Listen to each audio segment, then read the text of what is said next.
Carson, State Board of Education, District 12. Amy, why don't you have a minute and a half and let us know who you are and why you're ready. Hi, everyone. Well, I know many of you don't know who I am. My name is Amy Parsons, and I am running for District 12.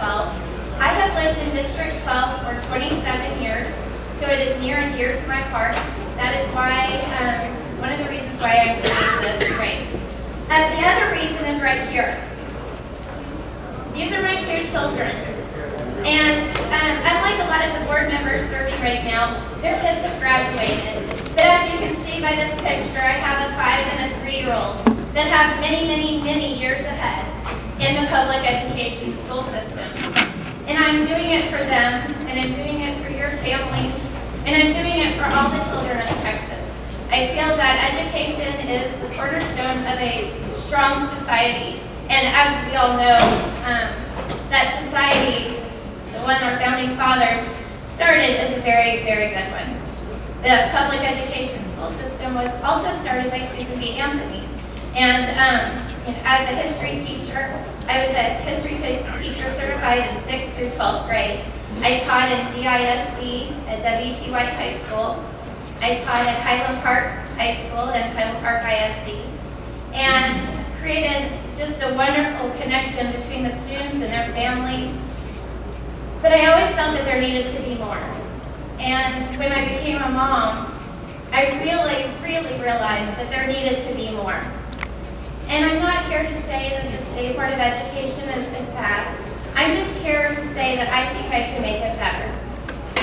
The teachers are adults, and they have unions to watch out for them. The children need really genuine, dedicated benefactors to support them, to educate them, and to help them with their academic future. So I hope that on November 2nd, you look at the ballot, and even though I'm an L, you realize deep down in your heart that I'm the right person for the job. Thank you, Ms. Parsons.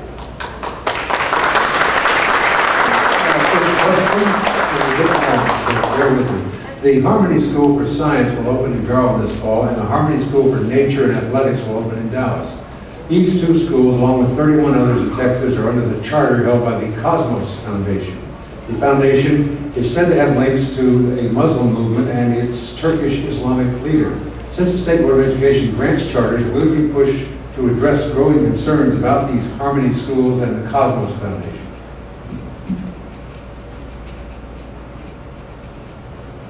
Those are very, very good questions. That is a rather long question, so let me process for just a minute. I do know that the State Board of Education's duty and job is to provide assistance to charter schools because they are a public school, part of the public school system. I obviously have been, focused on what the duties are of the charter of the State Board of Education, and I have not delved into specifics, charter organizations, but I would definitely look at it, and I think that the State Board of Education's duty is to the children and their education and to know where that education is coming from. So I definitely think that's a very important topic that the State Board needs to look at and needs to research to find out what our kids are learning and who they're learning it from. Okay, who is ultimately responsible for the education of Texas public school students? Comment on the role of each of the following: parents, school districts, State Board of Education, and TEA, or the federal government. Well, as a parent, first and foremost, I think that parents are responsible for the education of their children. I struggle every day, my husband and I struggle every day what to do with our kids and their future education, and I know that every parent in this room and every grandparent in this room struggles with that same question. So I definitely think parents are the source of where education needs to come from. As far as the school districts need to start listening to the parents. There is a huge disconnect between educators and the businessmen that are running the school districts and not listening to the parents. I've been turned down several times to discuss issues that I have with the Talented and Gifted program. And so I really feel that we need to make school districts, school board elections definitely more accountable in our system. Sorry, say that again. Okay, so parents, school districts, State Board of Education. Is that the other one? Okay. The State Board of Education, I think, is a guiding force for the education of Texas children and their futures. It is about getting college entrance exams. You know, they need to pass those college entrance exams to have a future. And we need to make sure that they're learning what they're supposed to learn. We need to give them the tools that they need to get to have. And the school board is supposed to be doing that.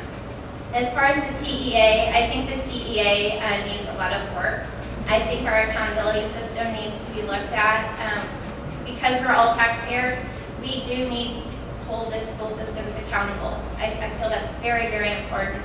I think that, you know, they are providing a service that we're paying for. We need to see results. And we need to see positive results that we can agree on. Federal government? Oh, sorry. Federal government, no, I don't believe federal government should have anything to do with education. Sorry.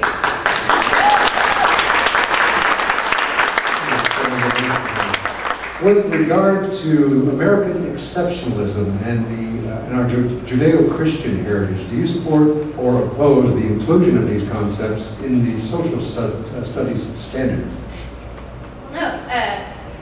No, religion is, you know, one of the founding concepts of the United States of America. So no, I don't think we should not teach about it.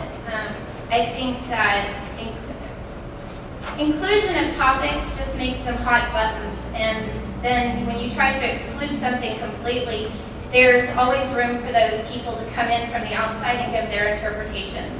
And so I think that we need to have a clear-cut curriculum in teaching that in that area. Great, thank you very much. If you could, yes, okay. If you could have a seat right over there, we'll get some questions for you later. Next up will be George Clayton. George Clayton is actually running against Ms. Parsons. One of our folks to recognize here tonight, Teresa Hawthorne, 203rd District Court. Marilyn Lewis, 330th District Court. There's a County Criminal Court number 7, I hope I pronounced that right. John Gorin, County Court number 3.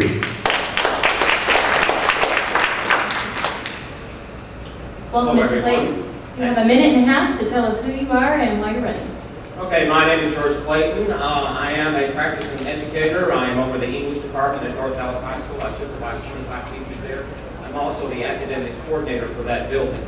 I grew up in Garland, went to school at Darty Elementary School right up here on Little Road, and finally made my way right up the road here at Garland High School with Joe Driver, where I graduated in 1967.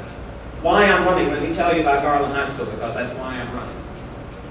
There were 3,000 students in that building back in the 1960s, and every day we started the day very quietly bowing our head and saying a prayer. Not because it was mandated, because it was the right thing to do. After that, we stood up and put our hand over our heart and said the Pledge of Allegiance loudly and with conviction. Not because it was mandated, because it's the right thing to do. Then we proceeded to our civics, our government class, and then we proceeded to our American history class, where our teachers, with a great deal of pride, taught us all they knew about American history and our government, including the Bill of Rights, including the Declaration of Independence, including the Constitution, and including capitalism. And notice I said capitalism and not free enterprise. Not because they were mandated to do it, but because they wanted to do it. We wanted to learn it because it was the right thing to do. Those are the right things to do. They were the right things to do then, and they are still the right things to do. And it's unfortunate that now all of these things have to be mandated. Now, what happened in all these intervening years? Some things happened due to the liberalization of our government, both at the State Board of Education, our legislature, federal government, and they rewrote our history, and they rewrote our Constitution, and they rewrote our Declaration of Independence, and they didn't force anyone to have to learn it. No one had to learn it. It wasn't necessary. It wasn't important. It wasn't fair to everybody. I'm Thank you, Mr. telling you. Clayton. We're going to go on to questions now. Your first question is, the Harmony School for Science will open in Garland this fall, and the Harmony School for Nature and Athletics will open in Dallas shortly after that. These two schools, along with 31 others in Texas, are under the charter held by the Cosmos Foundation. This foundation is said to have links to the Muslim movement and its Turkish Islamic leader. And since the SBOE grants charters, will you push to address growing concerns about these Harmony schools and the Cosmos Foundation? Well, let me say this to you, two things. One, there is now a move from some members of the State Board of Education to actually fund the building of charter schools.